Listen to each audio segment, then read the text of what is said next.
Existem algumas questões secundárias da fé cristã que ainda geram disputas, debates e dividem opiniões entre os irmãos da fé. E eu quero convidar você a refletir sobre Romanos capítulo 14, em que Paulo, ele trata com os irmãos esses assuntos que falam da observância de certos alimentos, bebidas e também dias especiais do ano. Tá? Então, o versículo 1 diz assim: recebei o que é débil na fé e não para julgar-vos uns aos outros em questões de consciência. Então, Paulo ele está ensinando os irmãos a receberem a todos e também aqueles que são fracos na fé, ou seja, aqueles que têm mais restrições alimentares, que se preocupam com essa questão, né, de comida, bebida e também os dias que podem ou não observar do ano. A ideia é acolher essas pessoas sem julgá-las por suas convicções pessoais, respeitando a liberdade e a consciência. Versículo 2: um crê que tudo se pode comer, mas o débil só come legumes. Então, Paulo está dizendo que existem pessoas que têm a convicção de que podem comer de qualquer alimento. Mas tem outros, principalmente quando vem assim do judaísmo, eles vêm com muitas restrições. E essas pessoas, elas acabam entrando em choque. Porque os cristãos, principalmente aqueles que vêm do paganismo, né, estão acostumados com fartura, com comida, comer carne à vontade, eles acabam entrando em choque. Paulo aqui está orientando para que ninguém fique usando essas situações para ficar afastando os irmãos da unidade do corpo de Cristo. Então, ele está falando que essas atitudes não devem ser motivo para julgamento entre os irmãos. Versículo 3: aquele que come não despreze o que não come, e o que não come não julgue o que come, porque Deus o recebeu. Então, Paulo instrui os cristãos a não desprezarem ou julgarem os outros por suas práticas alimentares. Então, você vai ver ao longo desse texto, ele sempre lembrando, irmãos, não fiquem julgando, porque nós temos um juiz, e ele é Deus, o nosso Pai. Ele sim sabe julgar. Mas nós não. Aquele irmão que não come, ele tem as suas razões pessoais. Não só questões também da fé, né? Porque às vezes ele tem medo de comer certas coisas. E aquele que não é aperfeiçoado na fé, ele tem medo. Mas quando nós ficamos acusando aquele irmão que tem o medo, nós acabamos impedindo o crescimento dele. Então, Paulo fala, olha, não fiquem julgando, deixa ele não comer. Come tu, mas deixa o irmão, tá? Versículo 4: quem és tu que julgas o servo alheio? Para o seu próprio Senhor está em pé ou cai, e estará em pé, porque o Senhor é poderoso para o suster. Então, esse versículo aqui está reforçando que julgar os outros, né, não é um papel que nos pertence. Então, cada pessoa é servo de Deus e só ele tem o direito de julgar. O Senhor é capaz de sustentar cada cristão e ninguém deve se colocar acima do outro nesse sentido. Amém? Eu acho que isso fica muito claro para nós. Essas questões não podem ser motivos para ficar nos separando ali da convivência cristã. Versículo 5: um faz diferença entre dia, outro julga iguais todos os dias. Cada um esteja plenamente convicto em sua própria mente. Então, Paulo agora está começando a falar sobre os dias especiais. Que também é algo que vem do judaísmo. Esses dias especiais, eles vão continuar sendo especiais, porque a própria palavra do Senhor diz, né, para o povo de Israel que é estatuto perpétuo para eles. Mas quando nós passamos a viver em Cristo, esses dias especiais que apontavam, né, apontam para o Messias, para nós já não significam muita coisa esses dias, né? Por quê? Porque nós já temos o nosso Cristo. Então ele fala, olha, se você observa ou não, faça isso com consciência para o Senhor. tá? Então, tem algumas pessoas que não gostam, né, de separar esses dias para adorar a Deus. É importante dizer que aqui não está falando sobre os dias especiais do paganismo. Esses, nada se aproveita, tá bom? Aqui está falando no contexto do povo de Israel. E isso precisa ficar bem claro, porque senão muitas pessoas vão começar a ficar observando o calendário pagão e achar que também deve continuar e está agradando a Deus. Nada disso. Paulo continua dizendo, né? Quem faz caso do dia, versículo 16, para o Senhor faz. E quem não faz caso do dia, para o Senhor não faz. Quem come, para o Senhor come, pois dá graças a Deus. E quem não come, para o Senhor não come e dá graças a Deus. Amém? Então, esse versículo aqui esclarece, independentemente da prática, o importante é que a ação feita com o propósito de honrar a Deus, ele deve permanecer. Se uma pessoa faz algo com gratidão e consciência para o Senhor, ela está agindo corretamente.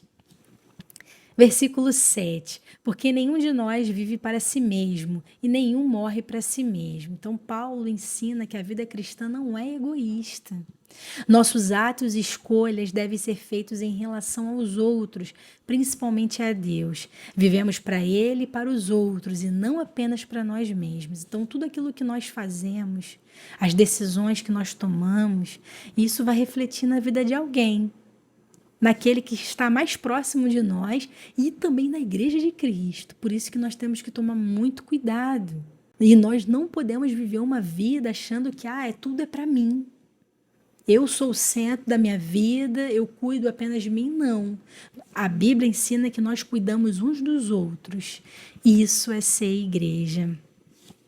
Versículo 8. Porque se vivemos, para o Senhor vivemos. Se morremos, para o Senhor morremos. Quer pois vivamos, quer morramos, somos do Senhor. Essas questões parecem ser fáceis, né, na teoria, quando chegam na prática, acabam causando assim esses conflitos. Mas por quê? Porque isso exige uma liderança firme, uma liderança comprometedora com Cristo e também com a igreja. Porque questões como essa vão aparecer. Desde que igreja é igreja, essas questões apareceram, mas a igreja não deve viver nessas dúvidas. Isso precisa ser superado pelos irmãos.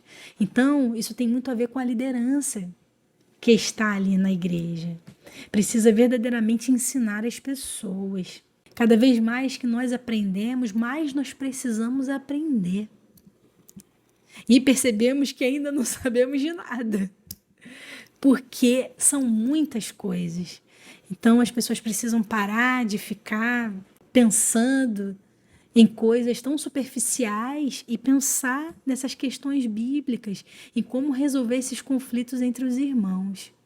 Continuando no versículo 9, porque Cristo para isso morreu e viveu, para ser Senhor tanto dos mortos como dos vivos, que fala da soberania de Cristo. Ele morreu e ressuscitou para ser Senhor de todos, tanto dos vivos quanto dos mortos, porque a morte de Cristo é essencial para a compreensão da vida cristã, pois Ele é Senhor de todos os aspectos da existência humana.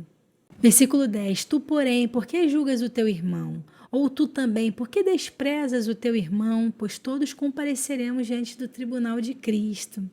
Então, Paulo, mais uma vez, reforça esse julgamento contra os outros, para que isso não aconteça. Romanos 14, 11. Porque está escrito, vivo eu, diz o Senhor, que diante de mim se dobrará todo o joelho e toda a língua confessará a Deus. Portanto, o julgamento final pertence unicamente a Deus. E ninguém deve assumir esse papel. Tá? Essa questão do julgamento é uma questão no sentido entre os irmãos, tá? Porque Deus estabeleceu uma liderança da igreja para fazer esse papel de saber quem está agindo exageradamente, quem está sendo já negligente. Então, isso cabe à liderança da igreja. Quem é a liderança da igreja? Os pastores, os apóstolos, os mestres, os evangelistas, os presbíteros, né? Toda a liderança que nós conhecemos dentro da palavra de Deus. Então, Esses sim podem trazer a orientação e, até certo ponto, um julgamento. Mas sabemos que no final quem vai julgar mesmo é o Senhor, tá? Bem, versículo 12. Assim, pois, cada um de nós dará conta de si mesmo a Deus. Então, cada pessoa vai ser responsável pelas suas ações diante de Deus. Não podemos nos comparar aos outros ou julgá-los, porque todos nós vamos prestar contas a Deus. Versículo 13. Portanto, não nos julguemos mais uns aos outros. Antes, resolvei, não por tropeço ou escândalo ao irmão. Então, Paulo instrui os cristãos a abandonarem o julgamento entre si. Em vez disso, se preocuparem em não causar tropeços aos irmãos. Ou seja, não fazer algo que possa prejudicar a fé de alguém. Até porque essa prática de lançar tropeços é uma prática daqueles que seguem as doutrinas de Balaão, né? Como nós vemos lá em Apocalipse capítulo 2, em relação à igreja de Pérgamo. Existem crentes que gostam de lançar tropeços, tropeços doutrinários, fazer com que os irmãos caiam em contradições. Então, são pessoas que têm um sentimento maligno, porque você ficar esperando que o outro caia, e isso não é uma atitude de um cristão. Não só esperando provocar a queda de alguém. E tem pessoas, infelizmente, que nós nos deparamos, né, na nossa vida cristã, que ficam ali remoendo esse sentimento, na esperança de ver pessoas tropeçarem. E isso é algo muito sério. Lembra que o Senhor, ele vai julgar naquele grande dia. Versículo 14. Eu sei e estou persuadido no Senhor Jesus de que nada é impuro em si mesmo, mas para aquele que estima ser impuro, para ele é impuro. Ele está falando aqui sobre os alimentos, né, especificamente. Para aqueles que têm uma consciência mais sensível, algumas coisas podem ser impuras, mas o importante é respeitar a consciência do outro. Versículo 15. Se por causa de comida o teu irmão se entristece, já não andas conforme o amor. Não destruas com a tua comida aquele por quem Cristo morreu. Então, Paulo aqui está falando sobre o princípio do amor. Se as nossas ações, como comer certos alimentos, podem causar sofrimento e tentação ao irmão, então nós devemos evitar fazer isso, pois o amor ao irmão é mais importante do que a liberdade de práticas pessoais. E tem pessoas que são tão hedonistas, né, que buscam prazer desenfreadamente, que colocam a maior satisfação da vida em coisas passageiras e também como alimentos, do que propriamente a vida das outras pessoas. Então, nós temos que tomar muito cuidado com isso. Se nós fazemos alguma coisa que pode causar escândalo a alguém, é melhor a gente não fazer. Principalmente se for uma questão pública, não faça. E isso vai causar escândalo, vai fazer com que aquela pessoa que é fraca na fé, ela pode acabar até se desviando, mas o culpado no final vai ser você. Isso é muito sério. Deus, ele vai exigir isso naquele grande dia. Versículo 16. Não seja, pois, blasfemado o vosso bem. Então, Paulo adverte que as nossas ações, elas podem ser boas em si, mas que não devem ser usadas de forma a desonrar o nome de Cristo. Nosso comportamento deve refletir o amor e a consideração pelos outros. Porque o reino de Deus não é comida nem bebida, mas justiça, paz e alegria no Espírito Santo. Versículo 17. Ele está dizendo que o reino de Deus não se resume em questões externas, como alimentos e bebidas, mas por valores espirituais, como justiça, paz e alegria no Espírito Santo. Essas virtudes são o que realmente importa no viver cristão, tá? É isso que nós temos que dar mais valor. Versículo 18. Porque quem nisto serve a Cristo é agradável a Deus e aprovado pelos homens. Aqueles que servem a Cristo com essas atitudes de justiça, paz e alegria têm um reconhecimento diante dos homens, né? São pessoas que se dominam, pessoas que têm, né, esse equilíbrio. Isso é destacado que o serviço de Cristo é o que deve ser priorizado. Versículo 19: assim, pois, sigamos as coisas que contribuem para a paz, para a edificação um dos outros.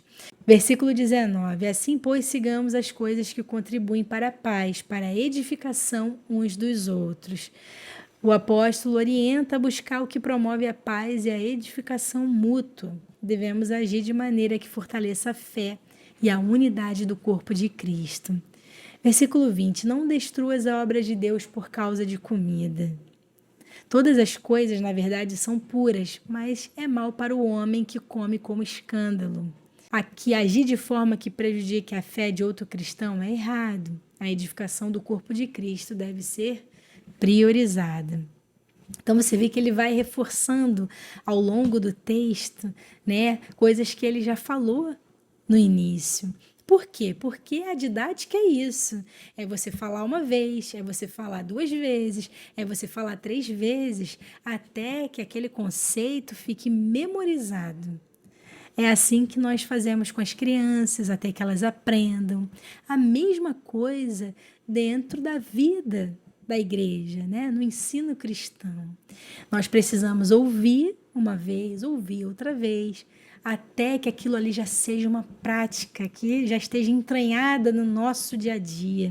No versículo 21, bom é não comer carne, nem beber vinho, nem fazer qualquer outra coisa em que teu irmão tropece ou se escandalize ou se enfraqueça. Que é uma questão também polêmica. Por quê? Paulo aconselha abster-se de práticas como comer carne ou beber vinho, se isso causar tropeços a outros.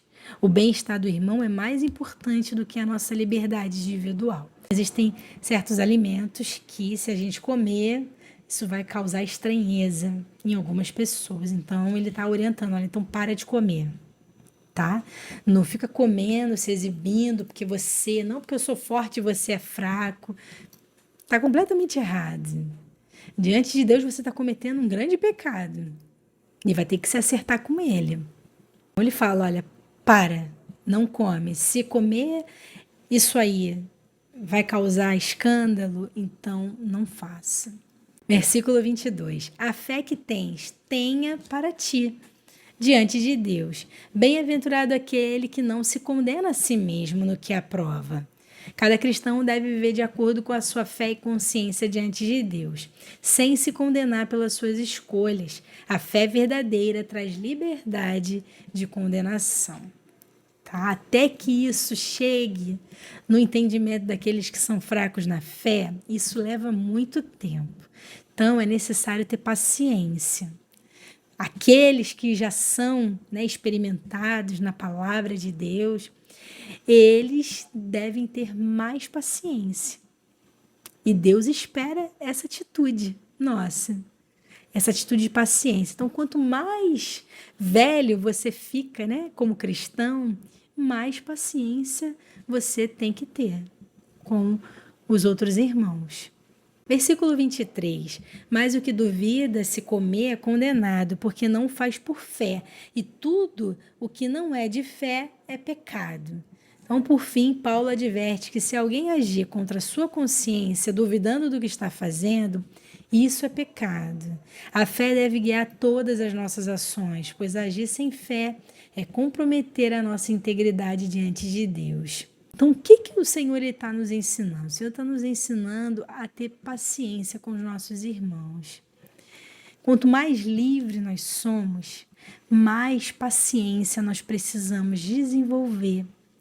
Mais nós precisamos ensinar as pessoas, e isso vai nos deixar, de uma certa forma, presos, mas é presos em amor. Porque nós vamos estar ensinando o outro a crescer, assim como nós crescemos. E isso é muito importante para Deus. Sabe, quando nós atingimos essa maturidade dentro da vida cristã, mas nós nos importamos com o nosso irmão, com o crescimento dele, é exatamente isso que Deus mais espera de nós. Ele não quer que venhamos a ser os gigantes da fé e a gente venha pisar nos outros que não conseguem ser como nós. Você consegue perceber a diferença? E o que Deus ele quer ensinar conosco através desse texto de Romanos, capítulo 14? A verdadeira piedade não está em práticas externas, mas em amar o Senhor e edificar uns aos outros. É isso que Deus mais espera de cada um de nós.